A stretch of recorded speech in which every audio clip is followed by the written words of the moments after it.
বাংলাদেশে এখন বক্তার অভাব নাই। বক্তা, তক্তা, প্রবক্তা, মোটিভেশনাল স্পিচার,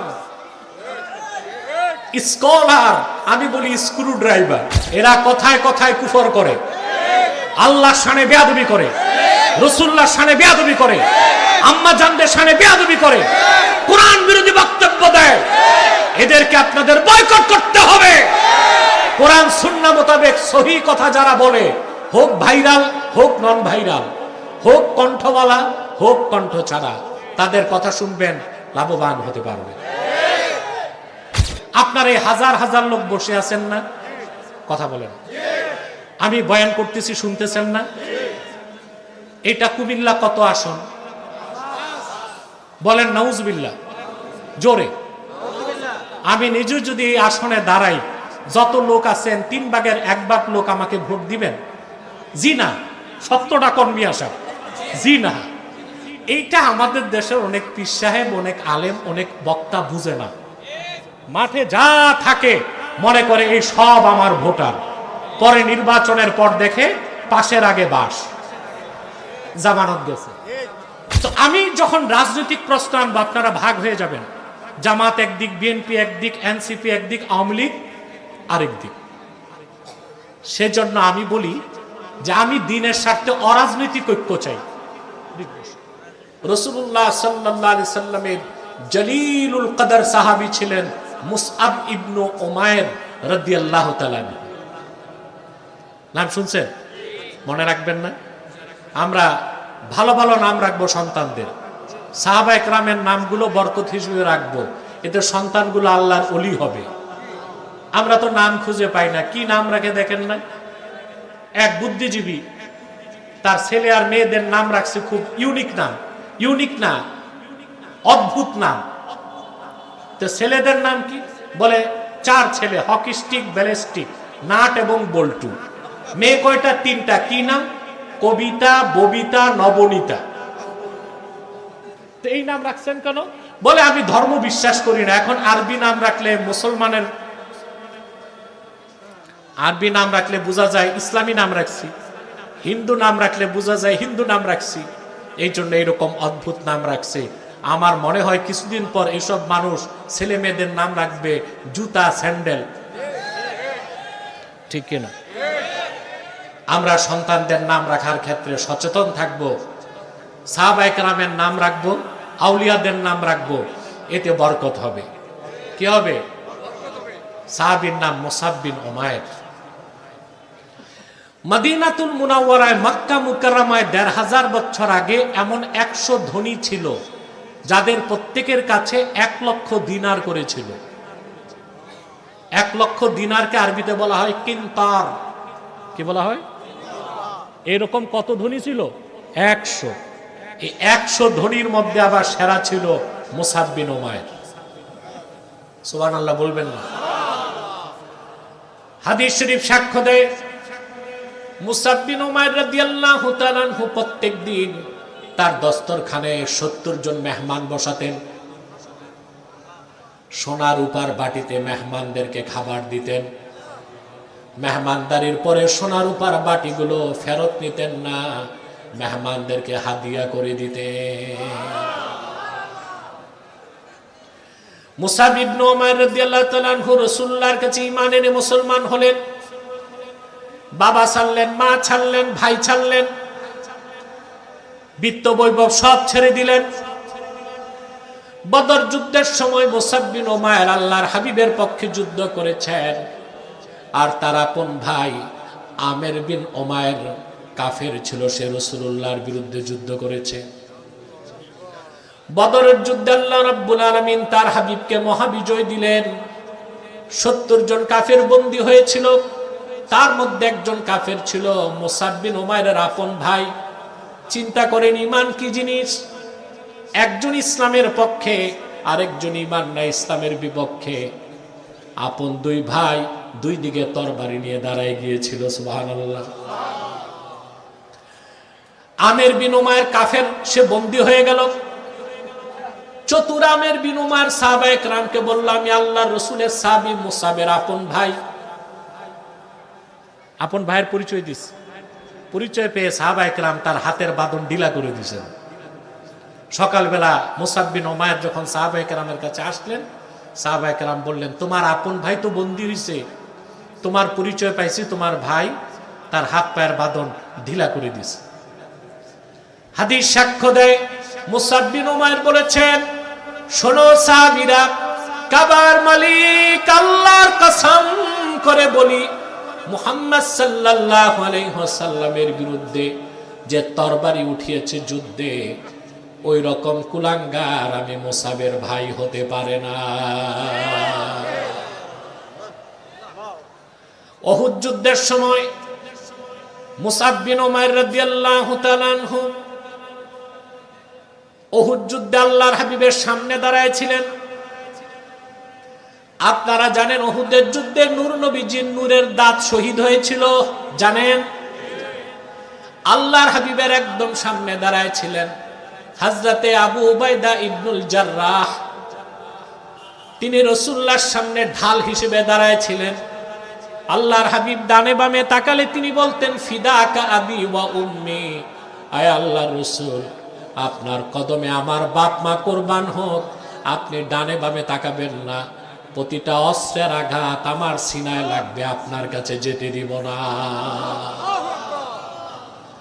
উহুদ যুদ্ধ শেষে 70 জন সাহাবী শহীদ হয়েছিলেন, কিন্তু আবু উবাইদা শহীদ হন নাই। তার শরীরে 93টা আঘাতের চিহ্ন ছিল। নূর নবীজি তাকে বলতেন জীবিত শহীদ। আল্লাহু আকবার। আবু উবাইদা ইবনুল জাররাহের সামনে ছিলেন মুসাব বিন উমাইর, তিনি শহীদ হয়ে গেলেন। 70 জন সাহাবীর লাশ সারিবদ্ধ করে রাখা আছে। নূর নবীজি বললেন, তাদের গোসল লাগবে না, কাফনও লাগবে না, শুধু জানাজা হবে। আল্লাহর হাবিব সাল্লাল্লাহু আলাইহি ওয়াসাল্লাম মুসাব বিন উমাইরের লাশের সামনে দাঁড়ায় সাহাবায়ে কেরামকে বললেন, সাহাবীরা, এ হলো আমার মুসাব।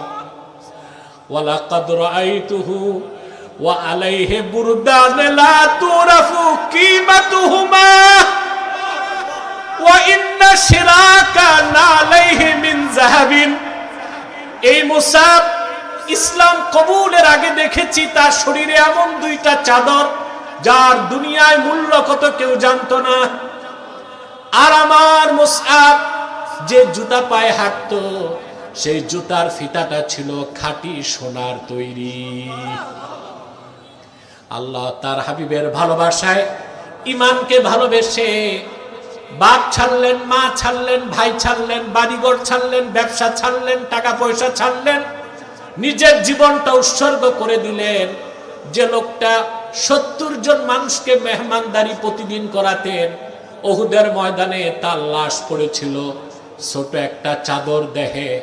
সাহাবায়ে কেরাম এসে বলেন, হুজুর, তার মাথা ঢাকলে পা খুলে যায়, পা ঢাকলে মাথা খুলে যায়।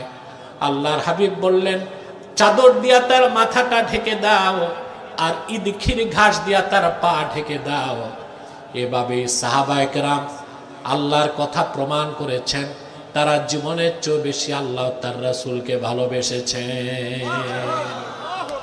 আমরাও ভালোবাসতে চাই। রাসূলুল্লাহ সাল্লাল্লাহু আলাইহি সাল্লামের অনুসরণ ছাড়া আল্লাহকে পাওয়া যাবে, ভালোবাসা যাবে? এখন আসেন, রাসূলুল্লাহর অনুসরণের অর্থ কি এটা একটু বুঝি। ফাত্তাবিউনি এই শব্দের একটু ব্যাখ্যা নিব আমরা, পারবো না? কেউ ঘুমাচ্ছি না তো? দেখবো কে কে ঘুমান, হাত উঠান তো একটু দেখি।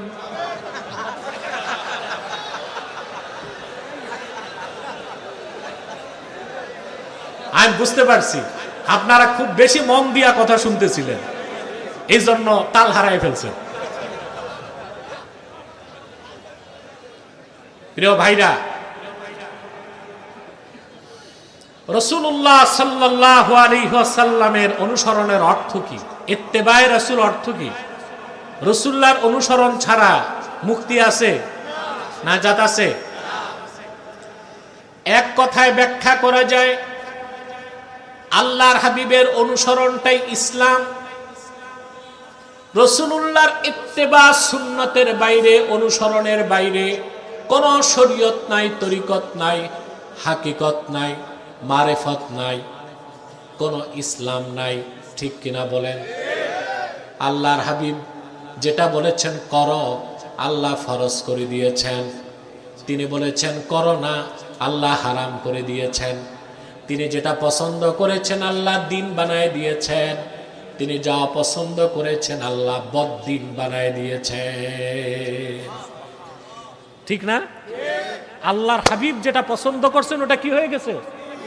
দিন। তিনি যেটা বলেছেন করো ওইটা হয়ে গেছে ফরজ। তিনি বলেছেন করো না ওইটা হয়ে গেছে হারাম। সুবহানাল্লাহ বলবেন না? সহিহ বুখারী কিতাবুল ঈমানের হাদিস, রাসূলুল্লাহ সাল্লাল্লাহু আলাইহি ওয়াসাল্লাম মদিনা মুনাওয়ারায় হিজরত করে যাওয়ার পরে মক্কা থেকে 16 কি 17 মাস বাইতুল মুকাদ্দাসের দিকে নামাজ পড়েছেন। মাওলানা ঘুরে বসেন জনগণের দিকে। কত মাস? কথা বলে না। বাইতুল মুকাদ্দাস তো চিনি আমরা, প্রথম কিবলা। সুবহানাল্লাহ। ইসরায়েলের নির্মম নির্যাতনে 2 বছরে 70,000 মুসলমান শহীদ হয়েছে, কিন্তু ফিলিস্তিনের মর্দে মুজাহিদ বীর মুসলমান বাইতুল মুকাদ্দাসের চাবি ইহুদিদের হাতে তুলে দেয় না। দিছে? মেরাজের রাতে আল্লাহ রসুলের কদম মোবারক সেখানে লেগেছে। সুবহানাল্লাহ। আমাদের প্রথম কিবলা। রজব মাস চলতেছে, মেরাজের কথা মনে পড়ে? আল্লাহর হাবিব সাল্লাল্লাহু আলাইহি ওয়াসাল্লাম যখন বাইতুল মুকাদ্দাসে মেরাজের রাতে উপস্থিত হলেন, রাসূলুল্লাহর সামনে 1 লক্ষের উপর পয়গম্বর উপস্থিত হয়েছেন। হযরত জিবরিল পরিচয় করিয়ে দিয়েছেন, উনি আদম, উনি নূহ, উনি ইব্রাহিম, উনি মুসা, উনি ঈসা। আল্লাহর হাবিব বলেন, জিবরিল আমাকে মেহরাবের কাছে নিয়ে গেল। সুবহানাল্লাহ।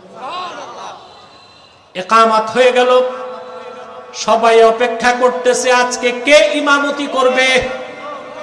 হযরত আল্লাহর হাবিব বলেন, জিবরিল আমার ডান হাত ধরে ইমামতির জন্য সামনে বাড়ায় দিলেন।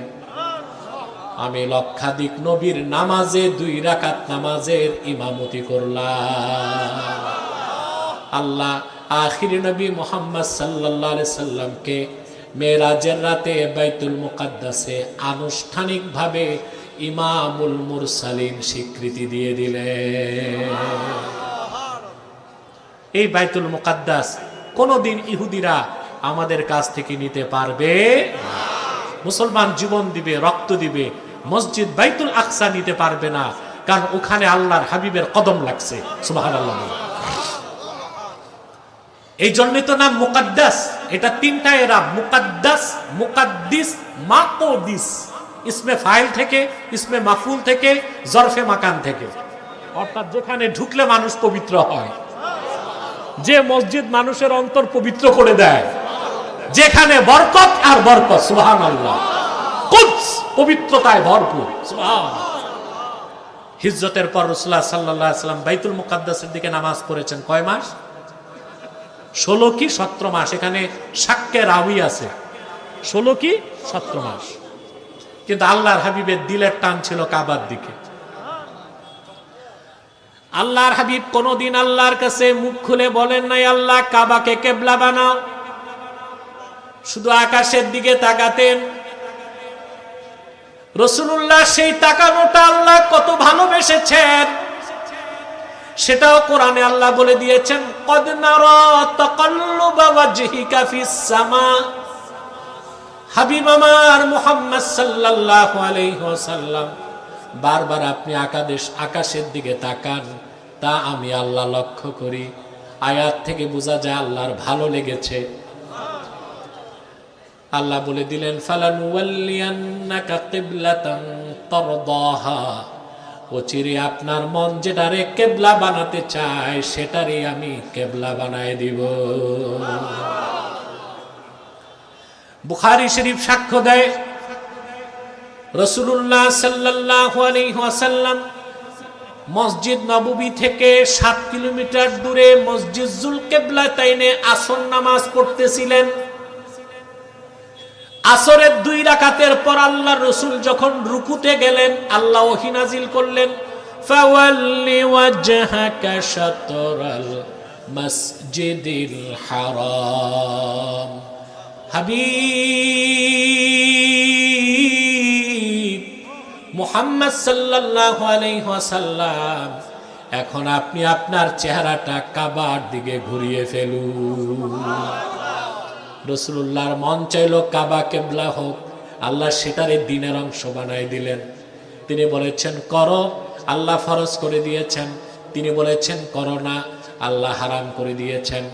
এক কথায় নূর নবীজি মুহাম্মদ মুস্তাফা সাল্লাল্লাহু আলাইহি ওয়াসাল্লাম ১৫০০ বছর আগে আল্লাহর পক্ষ থেকে যা কিছু এনেছেন, বলেছেন, করেছেন, সেই দিন ইসলামকে বিশ্বাস করা, ওনার সুন্নতের অনুসরণ করাটাই ইত্তেবায়ে রাসূল।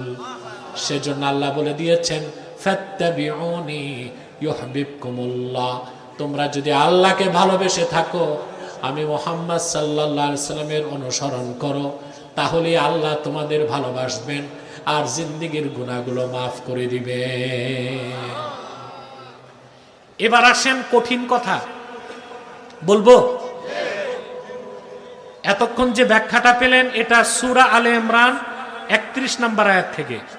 কত নাম্বার? ৩২ নম্বর আয়াত বাংলাদেশে আলোচনা হয় না। ৩২ নম্বর আয়াত, ওখানে কঠিন মেসেজ। রাসূলুল্লাহর অনুসরণটা ঐচ্ছিক না আবশ্যিক? না ঐচ্ছিক। মন চাইলে রাসূলুল্লাহর সুন্নতের অনুসরণ করলাম, ওনার দ্বীনকে মানলাম, মন চাইলো মানলাম না, বিষয়টা এরকম। রাসূলুল্লাহর উম্মত হতে হলে, মুমিন হতে হলে রাসূলুল্লাহর অনুসরণের কোনো বিকল্প। ৩২ নম্বর আয়াতে আল্লাহ তাআলা বলেন কুল আতিউল্লাহা ওয়ার রাসূল ফাইন তাওয়াল্লাউ ফাইন্নাল্লাহা লা ইউহিব্বুল কাফিরিন। মুহাম্মদ সাল্লাল্লাহু আলাইহি ওয়াসাল্লাম, আপনি ঘোষণা করুন তোমরা আল্লাহর অনুসরণ করো, তার রাসূলের অনুসরণ করো। যদি এর থেকে তারা মুখ ফিরায় নেয়, আল্লাহ ঘোষণা করলেন ফাইন্নাল্লাহা লা ইউহিব্বুল কাফিরিন, তারা কাফের, আর কাফেরদেরকে আল্লাহ কখনো পছন্দ করেন না। রাসূল করিম সাল্লাল্লাহু আলাইহি সাল্লাম ১৫০০ বছর আগে যে দ্বীন এনেছেন, এই দ্বীন ইসলামের বাইরে যে ওনার সুন্নতকে বাদ দিয়ে নাজাত বা সফলতার, মুক্তির বা জান্নাতে যাবার বা আল্লাহকে পাওয়ার কোনো ব্যবস্থা নাই। রাসূলুল্লাহর একটা সিদ্ধান্তকে যে মানবে না, সে মুসলমান হতে পারবে? পারবে? আমি এই ব্যাপারে একটা হাদিস আপনাদের শোনাচ্ছি। হাদিসটি ইমাম সুয়ুতী দুররুল মানসুরে এনেছেন, হাদিসটি ইমাম শাওকানি তাফসীর ফাথুল কাদিরে এনেছেন, হাদিসটি ইবনু তাইমিয়া আস-সারিমুল মাসলুল কিতাবে এনেছেন, হাদিসটি ইবনু কাসির তাফসীর ইবনে কাসিরে এনেছেন। অসংখ্য কিতাবে হাদিসটি এসেছে। মদিনাতুল মুনাওয়ারাতে 2 ব্যক্তির মধ্যে ঝগড়া হলো। 2 ব্যক্তি রাসূলুল্লাহর কাছে উপস্থিত হয়েছে। কথা বুঝতেছেন? বিচার রাসূলুল্লাহ সাল্লাল্লাহু আলাইহি ওয়াসাল্লাম করে দিলেন। যে রায় পায় নাই সে খুশি হয় নাই। সে বলল রুদ্দানা ইলা ওমর, আয় আল্লাহর রাসূল সাল্লাল্লাহু আলাইহি সাল্লাম, আমাদেরকে আপনি ওমরের কাছে ফিরায় দেন, বিচারটা ওমর করুক। আল্লাহর হাবিব সাল্লাল্লাহু আলাইহি সাল্লাম পৃথিবীর মানুষকে যে ইনসাফ শিক্ষা দিয়েছেন, অন্য কোন আইনে, মতবাদে, ধর্মে এইরকম ইনসাফ খুঁজে পাওয়া যাবে?